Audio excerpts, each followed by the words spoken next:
জুবিন ফেন ক্লাবৰ উদ্যোগত বৰপেটা ৰোডত হাৰ্থব জুবিন গাৰ্গৰ জন্মদিন উদযাপন।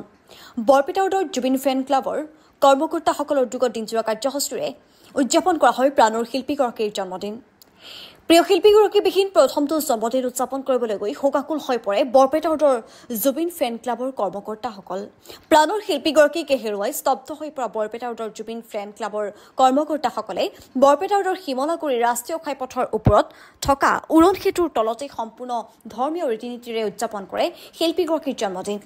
অনুষ্ঠানত ৰাতিপুৱা দীপ প্ৰজ্বলন, সন্ধিয়া পুনৰ শিল্পীগৰাকীৰ প্ৰতি শ্ৰদ্ধাঞ্জলি জনাই ফটোৰ কাষত দীপ প্ৰজ্বলন কৰাৰ লগতে বৰপেটা ৰোডৰ মহিলাসকলে নাম প্ৰদৰ্শন কৰে আৰু অন্তত প্ৰসাদ বিতৰণ কৰি উক্ত কাৰ্যসূচীৰ সামৰণি পৰে। অনুষ্ঠান প্ৰাংগণৰ পৰা বৰপেটা ৰোডৰ জুবিন ফেন ক্লাবৰ সভাপতিগৰাকীয়ে কৈছে, আচলতে এইবাৰ প্ৰথম ভগৱানবিহীন ভগৱানৰ জন্মদিন আমি পালন কৰি আছোঁ আৰু ইয়াৰে এটাই প্ৰাৰ্থনা জনাম যে তেখেত য'তে আছে শান্তিত থাকক। এই ক্ষতি অপূৰণীয় আৰু অৱশেষত এটাই কথা, আমাৰ প্ৰিয় শিল্পীগৰাকীৰ ন্যায় লাগে। আজি জুবিনদাৰ জন্মদিন, আজি প্ৰথম জুবিনদাৰ জন্মদিন উইদাউট জুবিনদা।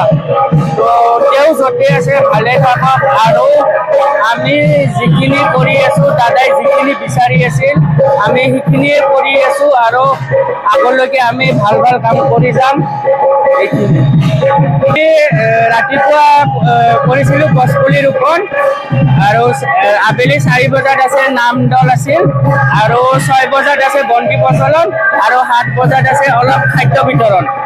এইখিনি আমি ৰাখিছিলোঁ কাৰ্যসূচী।